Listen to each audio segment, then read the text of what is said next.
Assalamu alaikum everyone and welcome to another episode of the Daira Talk Show. I am your host Ahmad Tareen. With me is my co-host Mohammed Ahmed. And today we have a giant in the design field. We've got Mr. Sarmad Siddiqui. He has over 20 years of experience. He's currently head of design at Synergy and he's got a phenomenal journey, I think. उनके LinkedIn profile पे अगर आप जाएं तो बस experiences ही experiences हैं. तो आज हम उनसे थोड़ी बात करेंगे, उनकी जर्नी के बारे में पता करेंगे और कुछ अपनी तरफ से as I am a junior designer चंद सवाल होंगे. तो अस्सलाम वालेकुम सरमद, क्या हाल चाल है आपके? ठीक ठाक है. थैंक यू सो मच आने के लिए, बहुत बहुत शुक्रिया आपका. Thank you. तो जी हम शुरू करते हैं. आई थिंक आप अपनी जर्नी के बारे में जितना हमें आप बता सकते हैं थोड़ा शुरू से लेते हैं इसको. जी बिल्कुल.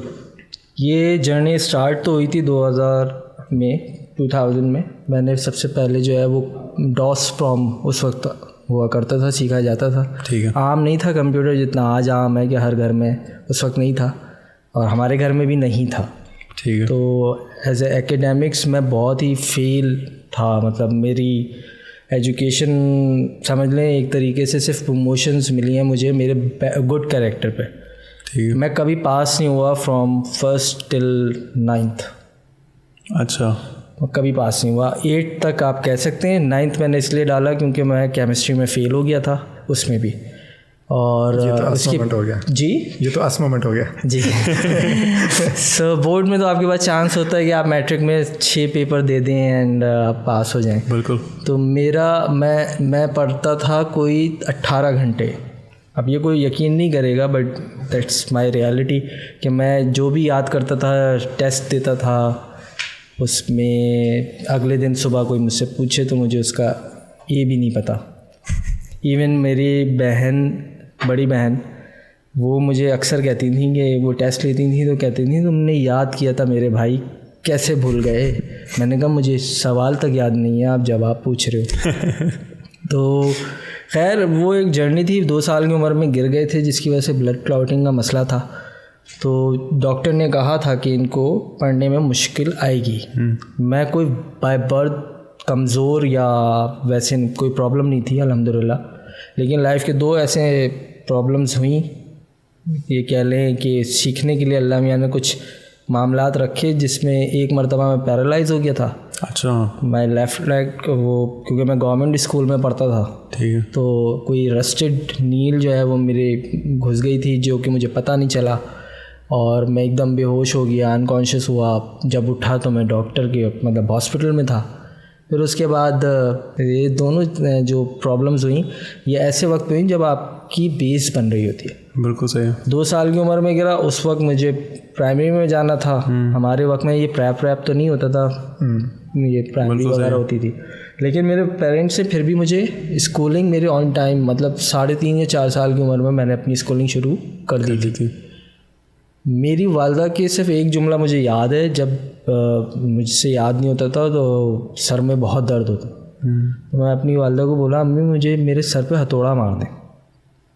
तो कहने लगी कि क्या ज़रूरत है, तुम ठीक हो, कोई मसला नहीं, तुम्हें याद नहीं होता, हमने कभी तुम्हें बोला कुछ कहा, बस आईना जब देखो ना और पीछे अपना लाइफ देखो तो ये महसूस होना चाहिए तुम्हें कि तुमने कोई कमी नहीं छोड़ी. वो पता नहीं कैसे कि लेकिन ये माँ बाप का ही एक काम होता है कि वो बच्चे को किसी तरह से लेके चलते हैं और कोई नहीं बर्दाश्त कर सकता. सही बात. तो वो सपोर्ट बहुत ज़रूरी होती है. बहुत ज़्यादा. तो उनकी वजह से मैंने मैट्रिक में सुबह का ब्रेकफास्ट में अपनी टीचर के साथ करता था. ठीक है. और वो रात का खाना खिला के मुझे भेजता था. अगर इतना कोई पढ़ता तो मेरे ख्याल में टॉप तो आराम से कर लेता, ऑनेस्टली स्पीकिंग. और मेरे घर में सबसे बड़ा जो चैलेंज होता था वो ये मेरी माशाल्लाह 4 बहनें जो सबसे छोटी हैं उनमें तो मुझ में 13 साल का फ़र्क है. 12-13 साल का फ़र्क है. तो जो बड़ी बहन है और जो मुझसे छोटी हैं वो सारी 1st, 2nd, 3rd आती हैं. तो जब भी रिपोर्ट कार्ड आती थी, एक ही स्कूल में थे हम लोग 5th, 6th तक, तो वो कप्स लेके आ रही हैं और मैं लेके आ रहा हूँ कैरेक्टर सर्टिफिकेट. तो वो बड़ा हिट करता था। आपको चाहे कोई कुछ भी नहीं कह रहा, लेकिन अगर सेल्फ रियलाइजेशन है ना आपके अंदर, तो वो कहीं ना कहीं आपको तंग करती है। बिल्कुल तो सही कह रहे हैं। एहसास कमतरी जो सबसे बड़ी मुसीबत है वो हो गई थी। तो मैट्रिक तक तो वो रही, लेकिन मैट्रिक का रिज़ल्ट आया, मुझे वो पैनिक अटैक सॉर्ट ऑफ हो गया, मुझे सर में दर्द शुरू हो गया। तो मैं बैठा हुआ था, मुझे याद है मेरी वालदा मेरे सर में तेल लगा रही थी। तो मेरे वालिद साहब कभी भी प्यार से बात नहीं की उन्होंने मुझसे मैट्रिक तक। प्यार से मुराद मेरी ये है कि हम अक्सर देखते हैं कि अम्मा अब्बा के गले मिल गए, बच्चे अब्बा के साथ बैठ के जा रहे हैं, कुछ ले रहे हैं, कुछ रिक्वेस्ट कर रहे हैं कि मुझे ये दिला दें वो दिला दें। मैं इतना एहसास कमतरी में था कि मैं अपने वालिद से पेंसिल भी नहीं मांग सकता था। उनके आने से पहले सो जाता था, उनके उठने से पहले भाग जाता था। मेरी कोशिश होती थी कि मेरी हर चीज़ इतनी पहले हो जाए कि अब्बू का सामना ना हो मुझसे। पता नहीं क्यों, लेकिन उन्होंने रखा भी, उन्होंने इस चीज़ को रखा भी। शेर की आँख से देखो और सोने के चम्मच से खिलाओ वाला जो हिसाब है वो मेरे वालिद साहब ने बड़ा रखा। मुझे पंक्चुअलिटी में भी उन्होंने ही रखा। उनका एक बिज़नेस है प्लास्टिक मोल्डिंग का, तो वो जाते थे 11 बजे सुबह और मुझे भेजते थे सुबह 7:30 बजे। अच्छा। और वो कहते थे कि जाओ वहाँ पे और कारखाना शुरू करवाओ। अब ये छुट्टियों की बात होती थी कि मैं छुट्टियों में उनके साथ, मेरा सोच ये थी कि शायद मैं अब्बू के साथ बिजनेस ही करूँगा, क्योंकि और तो कुछ मुझसे होता नहीं था। क्रिकेट थोड़ी अच्छी खेल लेता था, लेकिन वो पैरालाइज होने की वजह से मैं क्लब तक गया हूँ, लेकिन फिर मुझे छोड़नी पड़ी।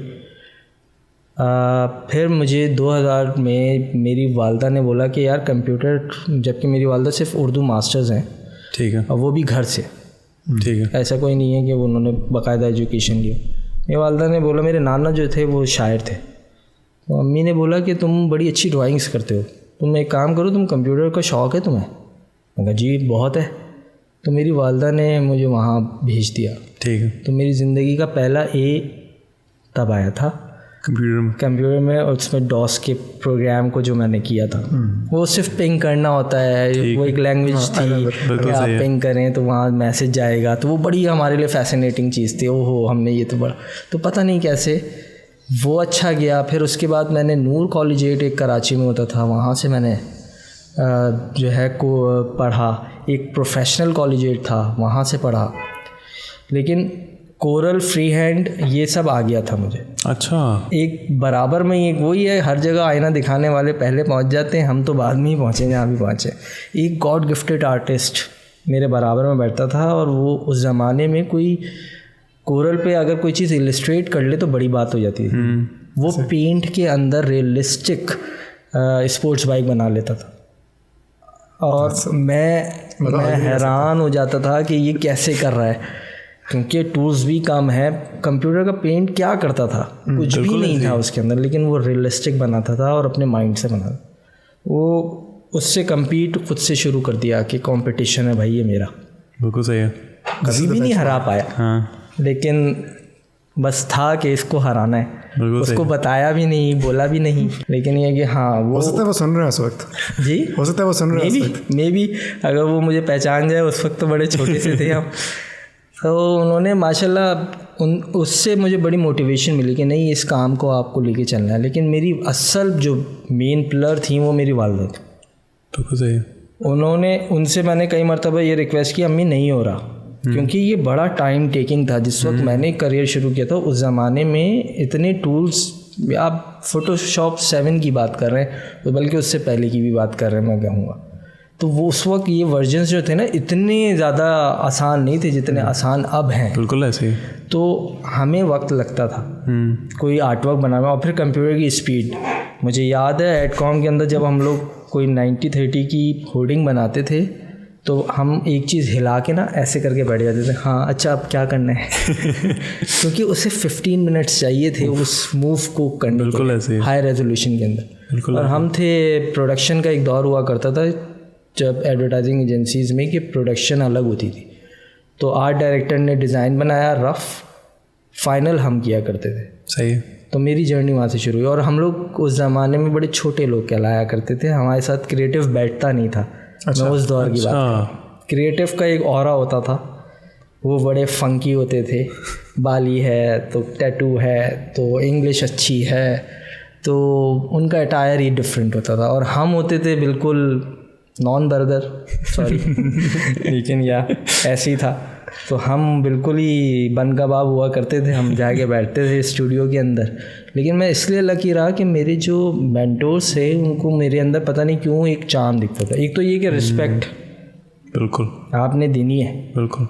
मैंने मार खा के भी सीखा है। शोकेस कम्युनिकेशन का नाम ज़रूर लूँगा, नासिर साहब हुआ करते थे।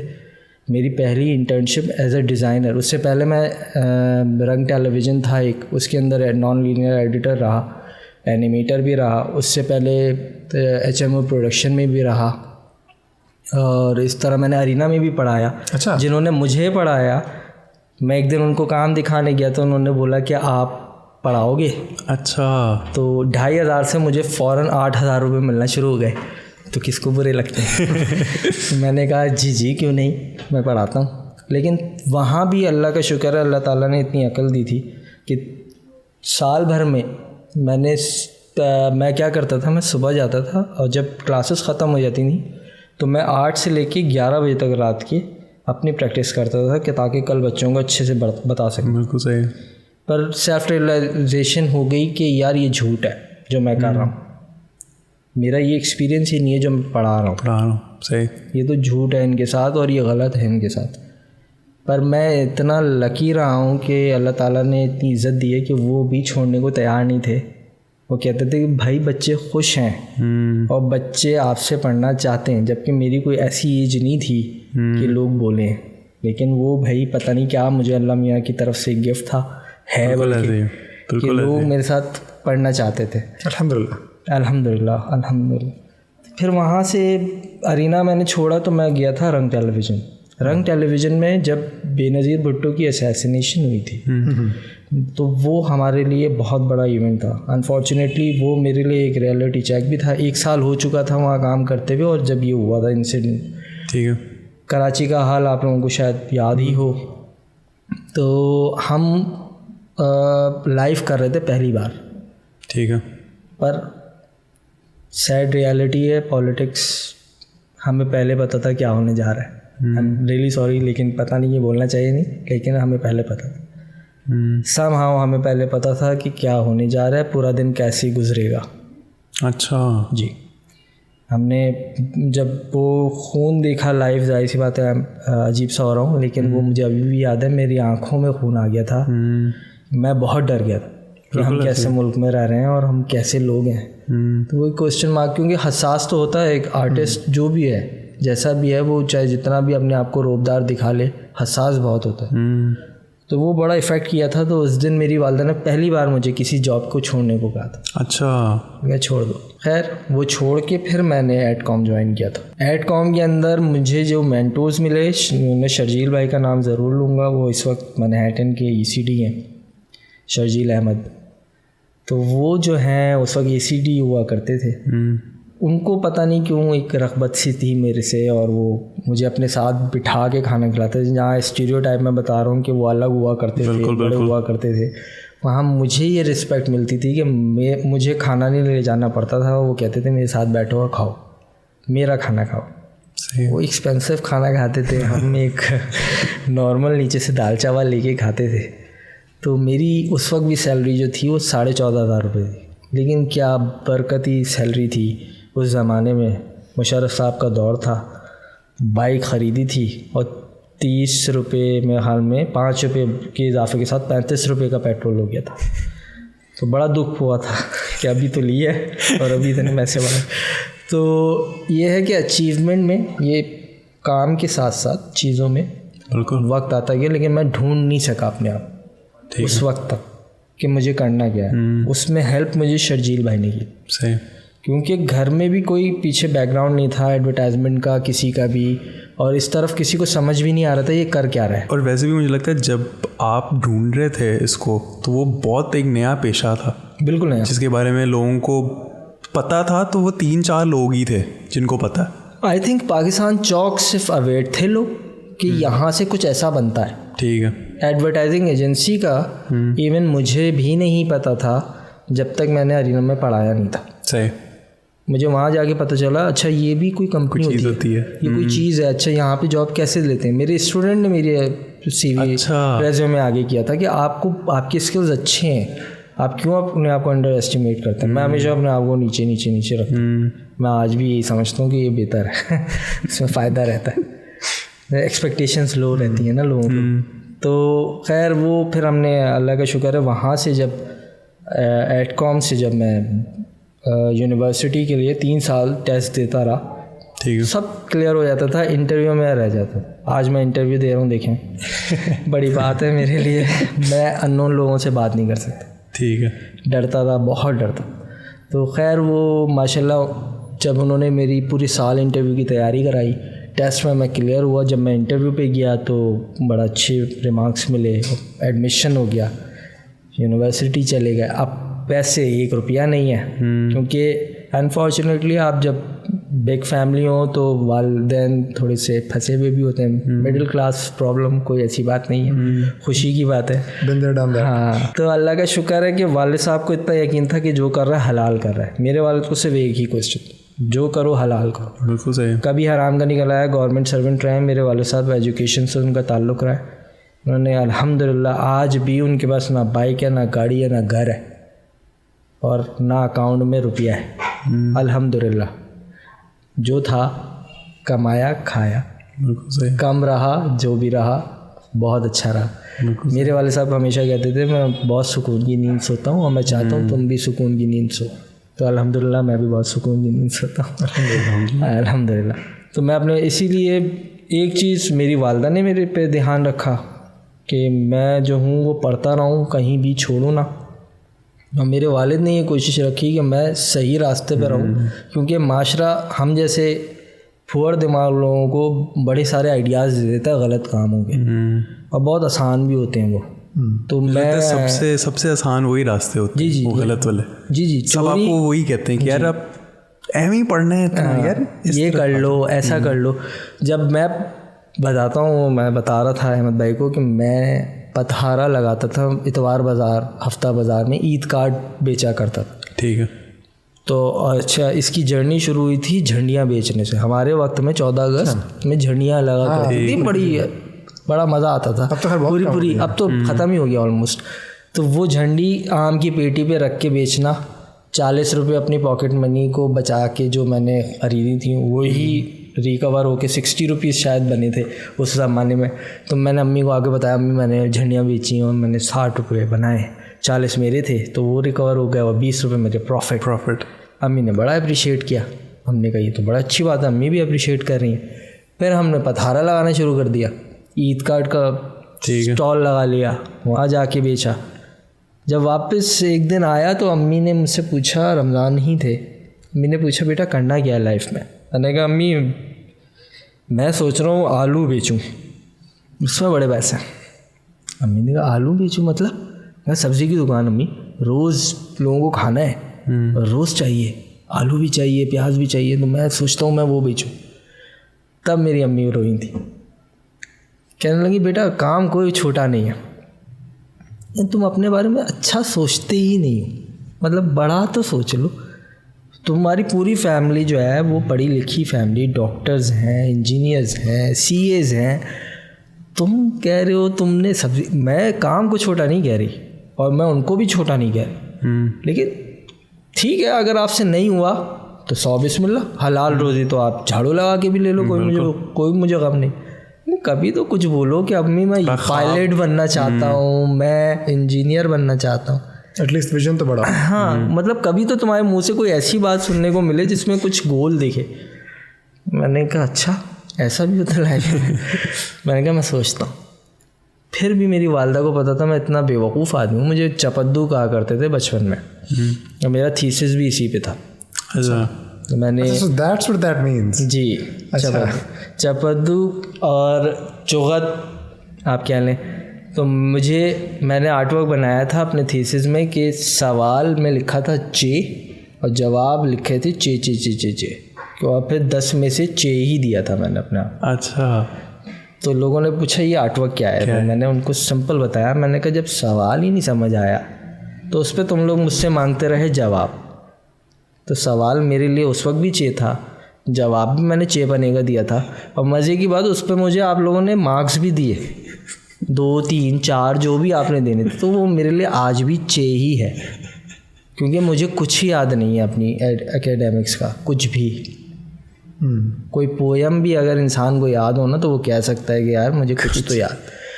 मुझे याद है मैंने सेलिब्रेट किया था जिस वक्त मैंने डिक्टेशन पे 1 लाइन लिखी थी। अच्छा। और ये मैं क्लास 9th की बात बता रहा हूँ। अच्छा। फर्स्ट टाइम टीचर डिक्टेट कर रही थी और हम लिख रहे थे, और मेरी एक स्पेलिंग मिस्टेक नहीं हुई थी, क्योंकि पेन आ गया था हाथ में तो आप मिटा नहीं सकते, बिल्कुल काटना पड़ता। बिल्कुल। तो जब वो लिखी गई और फिर टीचर ने चेक किया और उन्होंने अप्रिशिएट किया कि माशाल्लाह आज तो तुमने सारी स्पेलिंग सही लिखी, तो मैं फूले नहीं समा रहा था। वो 1 लाइन, वो ही जर्नी है। तो मेरे लिए डिज़ाइन भी एक डॉट है, वो फर्स्ट डॉट जो मैंने लगाया, उसके बाद मैंने उस पेन को रुकने नहीं दिया, अपने पेन टूल को। मैं इस तरह का था कि मैंने इलस्ट्रेटर पे ऐसे कमांड हासिल कर ली थी कि मैं KFC हमारे लिए बड़ा बेंचमार्क था उस वक्त। तो उसका जो बंदा है वो मैं ऐसे रख के बना लेता था और एज इट इज़ बन जाता माउस से। मैं पेंसिल से ड्राइंग इतनी अच्छी नहीं कर सकता था उस वक्त तक, टूल की ग्रिप पॉलिश मेरी इतनी, मैं 16 घंटे कंप्यूटर पे कांस्टेंट, इवन मैंने 7 दिन लगातार एडिट किया है। आखिर क्यों एक ड्रामा था, हम HMO प्रोडक्शन में थे, वो ड्रामा कुछ इस तरह का था कि आपने स्टेज करना है, एक सीन स्टेज पे होगा, सेकंड सीन उसका जो कनेक्शन है वो पीछे फ़ौरन चल जाएगा जब तक लोग अपने ड्रेस वगैरह चेंज करके वापस आएंगे, वो ख़त्म होगा, दोबारा से वो लाइव परफॉर्म करेंगे। वो एकदम कन्वर्ट हो गया शूट पे, टोटल शूट पे। तो जो बॉस था मेरा वो चला गया शूट पे, और मेरे पास फुटेज आते थे और मुझे एडिट करना होता था, और मेरे पास सिर्फ 4 दिन, 7 टोटल दिन थे, लेकिन इस दौरानिए में सिर्फ 4 दिन रह गए थे। तो हम लोगों ने, मैं सोया नहीं था, मेरे पास जैसे स्टूल होता है ना, मैं उस पर बैठ के एडिट किया जान के, ताकि मुझे कोई टेक ना मिले, मैं गिर ना जाऊँ, मैं सो ना जाऊँ। चौथे दिन मुझे अच्छे से याद है कि मेरे लिए मेरे ही बॉसेस ने क्लैप की थी कि इतना अच्छा एडिट कैसे कर लिया तुमने, क्योंकि मैं बिगनर था, कोई शानदार इंसान नहीं था उस वक्त। वही सिखाते थे, वही बताते थे, मैं बस क्या करता था, चीज़ें जोड़ के रखता था। लेकिन उस 4 दिनों में पता नहीं क्या हुआ कि लास्ट प्रपोजल सीन था, जो कि उसका ब्रेक इवन कह लें आपके इम्पॉर्टेंट सीन, हाँ बहुत इम्पॉर्टेंट सीन था, वो मैंने एडिट किया और उस पर क्लैप हुआ इंटरनली। अच्छा। तो जब वो ऑडिटोरियम में लगा था, खान ऑडिटोरियम में, तो उस वक्त तो पूरा हॉल गूंज उठा था। तो वो अचीवमेंट मुझे याद है अपनी। उस वक्त तक मैंने पढ़ा नहीं है, ये इस वक्त तक मैंने पढ़ा नहीं। ठीक है, मतलब ये आपके रॉ टैलेंट पे हम देख रहे हैं, टैलेंट और मेंटरशिप। पता नहीं, बस इतना पता है कि हार्ड वर्क। बिल्कुल। मैंने सिर्फ एक चीज़ समझी थी कि मुझे हार्ड वर्क करना है, क्योंकि देखिए सेल्फ बिलीफ तो ख़त्म था, लिख मैं सकता नहीं था, बराबर में जो बैठा है वो लिख भी रहा है, पढ़ भी रहा है, ग्रेड्स भी अच्छे ला रहा है। बिल्कुल सही है। आप किस्मत देखेंगे, दोस्त वो बना जो क्लास का टॉपर है। अच्छा। वो साला बैठता ही मेरे साथ उसको पसंद ही मैं था।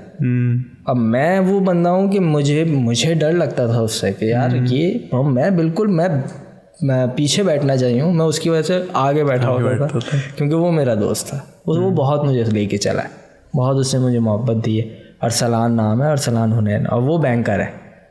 ठीक है। माशाल्लाह लेकिन मैं नहीं सोच सकता था कोई भी फील्ड, मुझे नहीं पता था कि मुझे क्या करना। तो ये वालदा की तरफ से हुआ। फिर यहाँ से जो है एडकॉम के बाद, यूनिवर्सिटी के बाद मुझे रियलाइज़ हो गया कि मुझे क्या करना है। मैंने डिज़ाइन में करना है, और लेकिन उस दौरान में मुझे एनिमेशन भी आ गई और एडिट भी आ गई। तो पाकिस्तान की कोई एजेंसी ऐसी नहीं है जहाँ मैं नहीं गया हूँ। अच्छा, मैंने काम नहीं किया हो। मैं सिर्फ 2 साल के लिए हर जगह काम करता था। ये मेरा एक पैटर्न, अगर आप मेरी CV देखें तो हर जगह मैंने 2 साल काम किया। सिनर्जी डेंसो एक वाहिद जगह है जहाँ मैं पिछले 5 साल से हूँ। बिल्कुल सही है। और उसकी मेन रीज़न एक ही है, और ये मैं बिला वजह की बटरिंग की बात नहीं है, इसकी मेन रीज़न एक ही है। उनकी काम करने का तरीका, और एज अ कमर्शियल आर्टिस्ट मैं समझता हूँ कि वो सबसे ज़्यादा मुझे उन्होंने समझा और मेरे नीचे जितने इमीडिएट बॉसेस थे उनमें सिद्रा रहीं, उनमें इमाद सर हैं, तो ये सारे इन लोगों ने मुझे बहुत बैक किया कि नहीं इसमें पोटेंशियल भी है और ये करना जानता है और इससे एफर्ट कराएंगे तो ये कर जाएगा। तो जब मैंने साइनाइड डिजिटल जो इनकी सिस्टर कंपनी है, मैं उसमें हेड ऑफ डिज़ाइन बन के आया था। अच्छा, नहीं बिल्कुल सही। नहीं, इज़ वेरी इंटरेस्टिंग कि आपकी जर्नी। तो आप थोड़ा सा ये बताएं कि जहाँ आपको समझ आ गई थी कि यार बस यही मैंने करना, ये किसी जॉब के बाद था, ये पढ़ाई के बाद था, किसी से मिलने के बाद था, थोड़ा सा उसके बारे में बता दें। जब थीसिस दिया था ना लास्ट, तो उसके अंदर मुझे बड़ी अप्रिसिएशन मिली। ठीक है। काम बिका नहीं, ठीक है, किसी ने ख़रीदा नहीं, ठीक है, मेरी ने समझ का पर्दा ख़रीदा, ना किसी ने मेरी जाफरी ख़रीदी। ये दोनों आर्टवर्क मैं कहता हूँ कि मेरे लाइफ के जुज़ हैं। बिल्कुल सही। समझ का पर्दा मेटल से मैंने बनाया था, अच्छा, और खुले हुर्फों में लिखा था। मैं एक सवाल अक्सर लोगों से पूछता हूँ कि अगर मैं आपको सेब बोलूँ तो आपके जहन में क्या आएगा? अगर आप जवाब दें सेब। लिखने के तो कोई वर्ड तो नहीं आएगा ना, शेप आएगा, शायद जायका अगर आपको पसंद है तो आप कहेंगे हाँ सेब यार मुझे बड़ा पसंद है, आप ऐसा कोई जुमला बोल देंगे। ये हर इंटेलेक्चुअल इंसान यही आंसर करेगा। हम जैसे लोगों का प्रॉब्लम क्या था, कहीं अगर मैंने बोल दिया कि सेब पूछा है, कहीं स्पेलिंग ना पूछ ले। मैं अपने हर प्लेजर से दूर हो गया था जब मुझे ये पता चला कि लोग मजाक में, जो उनके लिए छोटी बात है लेकिन जो गुजर रहा है तकलीफ़ से उसके लिए बड़ी बात है। तो वहाँ मुझे रियलाइज़ हो गया था कि मैंने कुछ करना है। तो जब थीसिस दिया तो मुझे TCF वालों ने तो बड़ा इनकरेज किया, और मैं उनके हीरो स्पीकिंग जो होती है उसके अंदर मैं जाता था, लोगों को इनकरेज करता था कि एक स्टोरी है भाई लाइफ की। ख़रीदा किसी ने नहीं, ख़रीदा क्या मेरा डिज़ाइन। मैंने अपनी पूरी पढ़ाई भी उससे की है। मैं आज भी कभी भी 15 मिनट लगते हैं मुझे कोई KV बनाने में।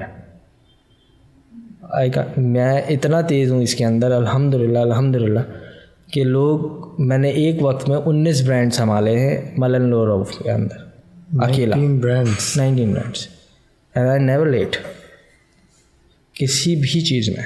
अच्छा, ह्यूज नंबर यार जी। मैं चैलेंज इसलिए अपने आप को करता रहा हूँ इस सब में कि मेरे पास क्या नहीं है, बहुत कुछ। क्या है? सिर्फ ये कि मैं एफर्ट कर सकता हूँ, हार्ड वर्क कर सकता हूँ, और इसी से मैं दिख सकता हूँ। दिखना है तो सिर्फ इसी से दिखना है। तो लॉयल्टी के साथ, ऑनेस्टी के साथ, टाइम के साथ मैं बहुत कम सोया हूँ लाइफ में। मैंने क्रिकेट भी इसीलिए छोड़ी, मैंने दोस्तियाँ छोड़ी, मैंने फैमिली छोड़ी। मेरी वालदा से मैं एक ही घर में रहते हुए 2-2, 3 दिन हो जाते थे, वो मेरी शक्ल नहीं दिख पाती। सिर्फ रीज़न क्या था कि मैंने कुछ बनना है। पैसे नहीं कमाने थे, पैसे नहीं कमाए, पैसा गोल ही नहीं था, फेमस होना था। सरमद को लोग जाने, एक बार लाइफ में डॉन में नाम भी आया है थीसिस की वजह से। अच्छा, हाँ। जो ज्यूरी थी उसको एक्सप्लेन नहीं कर सका, डर गया उनके आगे। लेकिन दरिया काजी जो आज भी डीन हैं कि कराची विजुअल स्टडीज़ की, उन्होंने मुझे कहा था बेटा ये तो ना समझ सके लेकिन मैं जानती हूँ तुमने क्या बनाया है। मुझे दिख गया। मैंने जो जाफरी बनाई थी उसमें एनक से खुले हुर्फों से लिखा था।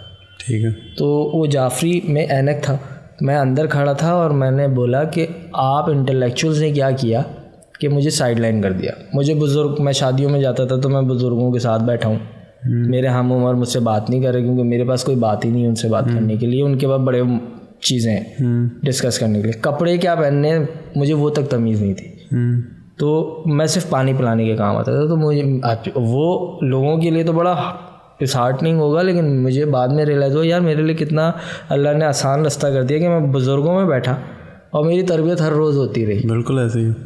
मुझे किसी से सीखना नहीं पड़ा, अलग से जाके गलती करके नहीं सीखना पड़ा। मेरे ताया जो मेरे रोल मॉडल रहे हैं, अल्लाह उन्हें जन्नत नसीब करे, उन्होंने सिर्फ पानी का गिलास मांगा था, उल्टे हाथ से दे दिया क्योंकि सीधे हाथ में बोतल थी, तो उन्होंने लेते लेते सीधे हो गए। वो एक्सपेक्ट नहीं कर रहे थे मुझसे कि मैं इस तरह करूँगा। हमारे फैमिली में इस तरह की चीज़ें बहुत है। बिल्कुल सही है। तो मेरी वालदा ने फ़ौरन कहा हाथ एक्सचेंज करो। जैसे ही चेंज किया उन्होंने पानी ले लिया, थैंक यू बोला, जज़ाकल्लाह बोला। आज तक याद है। जिसको भी देते हैं सीधे हाथ से देते हैं। अब ये छोटी छोटी लर्निंग्स हैं जिससे आप बाद में जब आप माशरे में जाते हैं तो आप बहुत बेहतर दिखते हैं। तो बस अच्छे दिखने, अच्छी बोलचाल की वजह से लोग बिठा लेते थे। अब जब पहली बार जो इंटर्नशिप मिली, 11 लड़के गए थे, उसने सिर्फ मुझे रखा। मेरे काम को भी उसने यूँ देखा, कह रहा ये क्या लाए हो, ऐसे करके मेरे सामने फेंक दिया। मैं कहा सर आता ही तो नहीं है, जब तो आपके पास आया हूँ, अगर सिखा दें तो बड़ी मेहरबानी हो जाएगी। तो वो नासिर साहब थे, तो उन्होंने क्या सिखाया, उन्होंने कहा मेरे पीछे खड़े हो जाओ, जो कर रहा हूँ वो देखते जाओ। शैडो। अब मैं कीबोर्ड देखूं कि स्क्रीन देखूं, मुझे तो पता ही नहीं चलता था वो कब क्या कर गए, कैसे कर गए। लेकिन उनकी इस हरकत से ये समझ आया कि अच्छा स्क्रीन पे कुछ चेंज हुआ है, तो मतलब ये हो सकता है। फिर हल्के हल्के पता चलने लगा। मैं अक्सर बच्चों को कहता हूँ कि आपको यही नहीं पता होता कि आपको सवाल क्या करना है। तो मैं मुस्कुरा के उनको कहता हूँ कि बेटा एक बार गलती कर लो। अब जब भी कोई नया बच्चा आता है, मैं ज़्यादातर नए बच्चों के साथ ही काम करता हूँ, तो इंटर्नशिप नहीं देता, मैं हमेशा जॉब देता हूँ। मैं कहता हूँ आपने जॉब लेनी है, 1 महीने की इंटर्नशिप को आपको जॉब में कन्वर्ट करना है। स्टाइपेंड का नहीं सोचना, आपने इतना हो जाना है कि मैं आपको कोई आर्टवर्क दूँ, आप कर लो। तो कहने लगा ठीक है। अब वो बैठे हुए उर्दू का आर्टवर्क बनाना था, तो वो करने लगे। मैंने कहा मैं तुम्हें अभी शुरू करने से पहले कह रहा हूँ तुम सब गलत बनाओगे। वो मुझे देखता रहा, कहने लगा सरवन भाई इतना सीख लिया कि मैं आपको कह रहा हूँ मैं गलत नहीं बनाऊँ। मैं कहा मैं अभी भी तुम्हें कह रहा हूँ तुम गलत बनाओ। उसने गलत बनाया। अब क्या गलती थी, उसने मुझे भेजा, मैंने कहा गलत है। कह रहा आपने देखा नहीं है, आप कह रहे हैं गलत है। मैंने कहा मैं कह रहा हूँ तुमने हेडिंग सारी अलग अलग साइज़ की लगाई हुई है, मुझे पता था वो लिखेगा नहीं, वो ये EPS में से उठा के खुद ही ट्रांसफॉर्म कर करके लगाएगा। मैंने किया है ना वो गलती। मैं गुजरा हूँ गलती से। एक्सपीरियंस से बात कर रहे, सीधी बात है। आज पता चलता है वालिदैन कैसे कह देते हैं कि तुम क्या करके आओ, हमें सब पता है। तो इसीलिए वो उस उम्र से गुजरे, हम भी उस सारी जर्नी से गुजरे। हाँ, लेकिन हमें लोगों ने मार के सिखाया। बस मुझे थोड़ी सी शिकायत है कि लोग मुझे अक्सर हेट कर जाते थे, वो फ्रस्ट्रेट हो जाते थे कि यार ये समझ क्यों नहीं रहा, समझता क्यों नहीं है। तो उम्मीद बहुत है। एक पॉइंट पे जब आप अपने आप को ढूंढ रहे थे, तो एक सर्टन पॉइंट आएगा आपने ढूंढ लिया जी। अब एज ऑफ राइट नाउ अगर मैं आपसे कहूँ कि यार एक और सरमद है, वो अभी उस फेज़ में जब वो ढूंढ रहा है, अभी उसने नहीं ढूंढा, तो आप उसे क्या एडवाइस दोगे? पॉजिटिव रहना, हर नेगेटिव से पॉजिटिव निकालना है आपने। उसने मुझे पसंद नहीं किया, ये कोई वजह नहीं बनती आप अपने आप को जो है ना वो पीछे करें। पहले आप खुद से खुश हो जो आप कर रहे हैं। जो मेरी वालदा की जो मैंने बात कही कि पीछे जब देखो तो तुम्हें इत्मीनान होना चाहिए कि तुमने एफर्ट लगाई है। तो वो जो टाइम ज़्यादा देना था वो इसी चीज़ को कवर करने के लिए था। आप जब बिज़ी हो जाता है, आपका माइंड बिज़ी हो जाता है, एहसास कमतरी या कोई भी चीज़ है, वो जो नेगेटिव चीज़ है वो आप में से निकल जाती है। जब आप ये क्रिटिसिज्म को पॉजिटिव लेना शुरू कर देंगे कि अच्छा ये मेरी बेहतरी के लिए, एज ए कमर्शियल आर्टिस्ट सबसे पहली चीज़ मैंने अपनी ये की कि भाईजान उसे ज़्यादा पता है, वो 24 घंटे अपने एक सिंगल प्रोडक्ट को बेचने में दिमाग लगाता है। मैं मल्टीपल प्रोडक्ट्स बेचने में दिमाग लगाता हूँ, कभी पत्ती बेच रहा हूँ, कभी दूध बेच रहा हूँ, कभी बिस्किट बेच रहा हूँ। मुझे नहीं पता कि वो किस आइडियोलॉजी के साथ इसको लेके चल रहा है, उसको 10 साल के बाद क्या चाहिए। मैं तो सिर्फ ऑन द स्पॉट जो वो चीज़ मांग रहा है उसके ऊपर काम कर रहा हूँ। तो मैं गलत हो सकता हूँ। तो अगर वो ब्लू की जगह ग्रीन लगवा रहा है जो कि बहुत गंदा लग रहा है, तो लगा के दिखा दो और ब्लू के साथ एक येलो वाला शेड डाल के तुम अपना दे दो। इसमें डबल एफर्ट है और अप्रूव भी ग्रीन ही होगा, ये भी तुम्हें पता है। अपनी सेटिस्फैक्शन के लिए, अपनी मुस्कुराहट के लिए, अपने पोर्टफोलियो के लिए येलो लगा के रख लो। बिल्कुल ज़रूरी है कि हुज्जत की जाए, बहस की जाए कि नहीं यू आर रॉन्ग। और हमारे यहाँ मैं और एक का मशहूर कॉल है हमारे जो ओनर है कि हम एक तो पाकिस्तानी है, दूसरा हम सब लेजेंड हैं, हम बड़े लेजेंड हैं, हमें सब आता है। तो अगर आपके डोमेन में UI UX में मैं घुसूँगा तो मुझे सब आता है भाई पहले ही। आप क्या मुझे बता रहे हैं, समझ रहे हैं? तो ये वाला प्रॉब्लम है हमारा, हम किसी की भी अच्छी चीज़ लेना नहीं चाहते और नेगेटिव में से पॉजिटिव निकालना ये वालदा ने शुरू में ही सिखा दिया। अगर किसी ने गुस्सा किया तो तुम्हारे किसी जेस्चर पे किया होगा ना, वो सुधार लो, वो अगली बार नहीं करेगा। तुम्हें अपनी खामियों पे काम करना है, दूसरे की खामियों पे काम नहीं करना है। हमने आजकल क्या बनाया हुआ है, तुम गलत हो, तुम्हें ये सही करने की ज़रूरत है। भाईजान ये नहीं हो सकता। जो फैक्टर्स कंट्रोल में नहीं है आप why waste your time on that? हाँ, अभी वो जो सब कुछ चल रहा है, ये बंद कर दो, वो बंद कर दो, पाकिस्तान में जो लोग जिस उन चीज़ों से घरों में रिस्क लेके जा रहे हैं, उनका कौन सोच रहा है?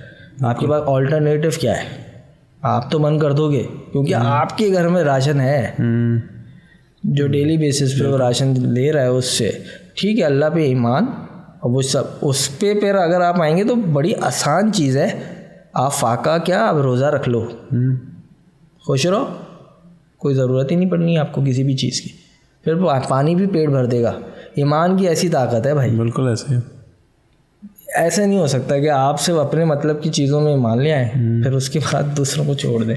तो मैं यही कहता हूँ कि अखलाकियात अगर आपकी अच्छी है, पहले ख़ुद को ढूंढने के लिए सबसे अच्छी बात यह है कि आप सबके लिए ओपन हो जाएं, सबकी क्रिटिसिज्म को पॉजिटिव लेना शुरू कर दें, तब आप जो है वो लर्निंग प्रोसेस में अच्छे होते चले आते हैं, फिर आपको सीखने को ज़्यादा मिलता है। अच्छा, ये जो आपने बात की है इस पर मैं थोड़ा सा आपको पूछना चाहूँगा कि आजकल की जो जनरेशन है, जो नए डिज़ाइनर्स आ रहे हैं, जी, वो क्रिटिसिज्म को कैसे डील करते हैं? आपको क्या लगता है कि क्योंकि उनकी अब एजुकेशन में भी इतनी चेंजेस आ गई हैं जी, वो इतने पढ़े लिखे आते हैं आपके पास, अब तो वो डिज़ाइन के पीछे ही इतने कोर्सेज आ गए हैं जी, तो आपको कहीं लगता है कि शायद वो बुरा मानते हैं क्रिटिसिज्म को? काफ़ी बुरा मानते हैं। असल में वो आजकल यूनिवर्सिटीज़ में ही हो गया कि तुम लोग बहुत पढ़े लिखे हो, तुम डिज़ाइन की हो, तुम लोगों को गाइड करना है। मैं वही कह रहा हूँ, कमर्शियल आर्टिस्ट और फाइन आर्टिस्ट में फ़र्क है। आपने वो पहले एक लाइन ड्रॉ करनी है। जब आप किसी चीज़ के पैसे ले रहे हैं ना, जैसे एक्टर की मिसाल ले लीजिए, शाहरुख खान नहीं होगा ना, शान कह लें, बल्कि पाकिस्तान में सॉरी शान नहीं होगा जो फिल्मों में वो दिखते हैं, ठीक है ना? बिल्कुल। तो आप वो जब पैसे लेते हैं तो वो क्या बनते हैं? मौला जट बन जाते हैं वो। भाई समझें आप, सीधी बात है, आप कमर्शियल आर्टिस्ट हैं, आपको एक पोस्टर बनाने के पैसे मिल रहे हैं, बिल्कुल ठीक है। आपने जब साइन किया था तो पूरे महीने के इतने पैसे लूँगा ये बोला था, बिल्कुल, उस पर साइन किया था आपने। अब आप अपने आप को कहीं बंद करें और अपने बेस्ट एक्सपर्टीज़ के साथ वहाँ काम करें और जो डिमांड है वो पूरी करें। आप मशीन है इधर, बिल्कुल, एज ए कमर्शियल आर्टिस्ट आप मशीन है। आपकी प्रोडक्टिविटी गेज की जाएगी, आपका ये नहीं गेज किया जाएगा आप कितने भाई ज़बरदस्त। अब आप देख लें, एक था मेरे साथ यूनिवर्सिटी में आर्टिस्ट, उसको सिर्फ दीवारों पे ड्राइंग करने का शौक़ था, वो कागज़ पे नहीं करता था। उससे घर वाले तो बहुत तंग होंगे सर। आपकी सोच है, टीचर ने हाथ जोड़ लिए थे कि सिर्फ एक लाइन कागज़ पे, एक सिंगल लाइन तुम कागज़ पे ड्रॉ कर दो, मैं तुम्हें 100 में से 100 दे दूँगा। मैं दीवार पे नंबर कैसे दूँ? मैं ये कैसे फिल करूँगा अपनी जो डॉक्यूमेंटेशन है? उसे नहीं करके दी। लेकिन वो इस पाए का आर्टिस्ट था, लेकिन वो ख़त्म हो गया, उसका कहीं नाम नहीं है, मैं उसको कहीं नहीं देखता, क्योंकि दिख जाते हैं जब आपको, क्योंकि जिस किस्म का उसका काम था बहुत ज़बरदस्त। एक NCA में गया था, मैं फैक्ट्स में पढ़ता था, तो मेरे साथ जो प्यून था उसका NCA में एडमिशन हो गया। NCA आप लोगों के लिए बड़ी बात नहीं होगी, लेकिन हमारे लिए बहुत बड़ी बात थी कराची में, क्योंकि सिर्फ 2 सीट्स होती थी पूरे कराची के लिए। इतना बच्चा आता था, आपकी सोच है। मैं खुद NCA के टेस्ट क्लियर किया बैठा हूँ, लेकिन इंटरव्यू में फ़ेल कर दिया, क्योंकि भाई बहुत पाए के लोग आते थे। तो वो उसका हो गया, क्योंकि वो गॉड गिफ्टेड आर्टिस्ट है, आप उसको कैसे होल्ड बैक करोगे, पीछे कैसे लेके आओगे? बिल्कुल।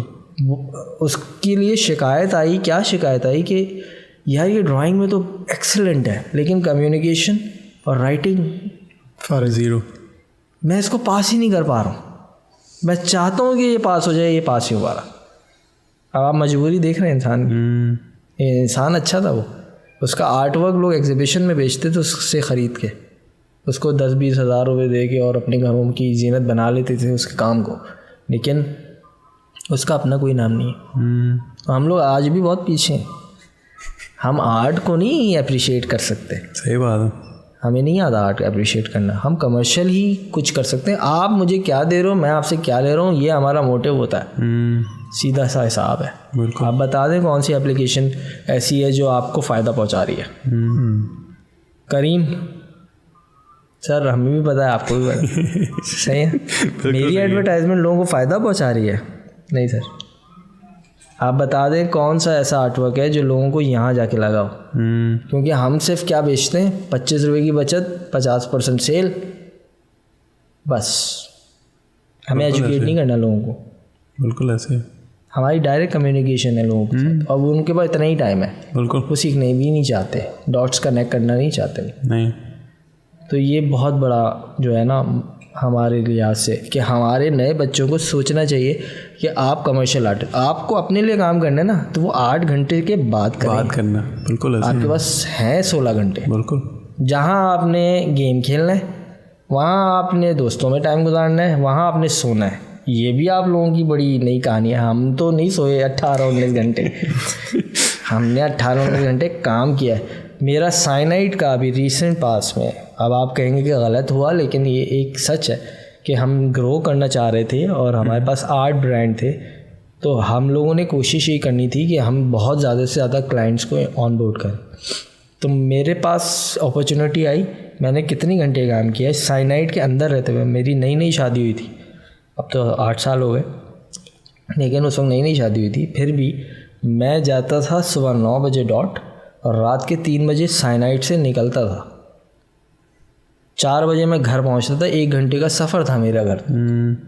और ये इतना कुछ ज़िंदगी गुजारने के बाद फिर भी मोटिवेशन, आज भी मोटिवेटेड हूँ कि अगर कोई ब्रांड मिलता है और मेरा काम कहता है कि यार ये पसंद नहीं आ रहा, तो मैं मुस्कुरा के कहता हूँ सर नेक्स्ट देखिएगा आप। ये नहीं कहता यार क्या बात कर रहे हो मैंने इतनी मेहनत बिल्कुल सही कह रहे हैं। और ये मार्केट में भी बहुत कम है, बहुत कम है, बहुत कि आप माशाल्लाह जितना एक्सपीरियंस है आपका जी, आपके स्टैचर का बंदा आके कहे कि टेंशन ना ले, अगले में आप देखना। आपके पास है क्या, गंवाने को क्या है, सिर्फ टाइम। बिल्कुल। अब आप किस में खुशी मिलती है आपको? अगर आपको क्रिकेट में खुशी मिलती है ना, तो आप क्रिकेट खेलते हुए टाइम को नहीं देखेंगे। बिल्कुल ऐसे मुझे काम ये करते हुए खुशी मिलती है।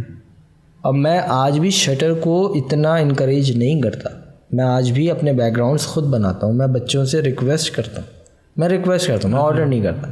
मैं कहता हूँ कि जानू आप पहले टूल्स के इतना कमांड ले लो कि जो आप देख रहे हो वो आप बना सकते हो। अगर ये आपके अंदर फीलिंग आ गई ना, तो समझ जाओ फिर आप कुछ भी कर सकते। मैंने कहा मेरा रिवर्स चला, मैंने बाद में पेंसिल से सीखा, मैंने पहले माउस से सीखा, इसलिए मैं तेज़ हूँ इसमें। लेकिन मैं सबसे एक्सपेक्ट नहीं करता, और मैं नहीं कहता हूँ कि मैं बहुत तेज़ हूँ, आप लोग भी हो। मैं 22 साल भी तो हैं यार, 22 साल से काम किए जा रहे हैं। तो पुराने जब टाइम क्रंच आता है तो कोई पुराना आर्ट वर्क जहन में आ जाता है, उसी को लेके बना देते हैं। उसमें थोड़ी बहुत मीनाकारी कर दी।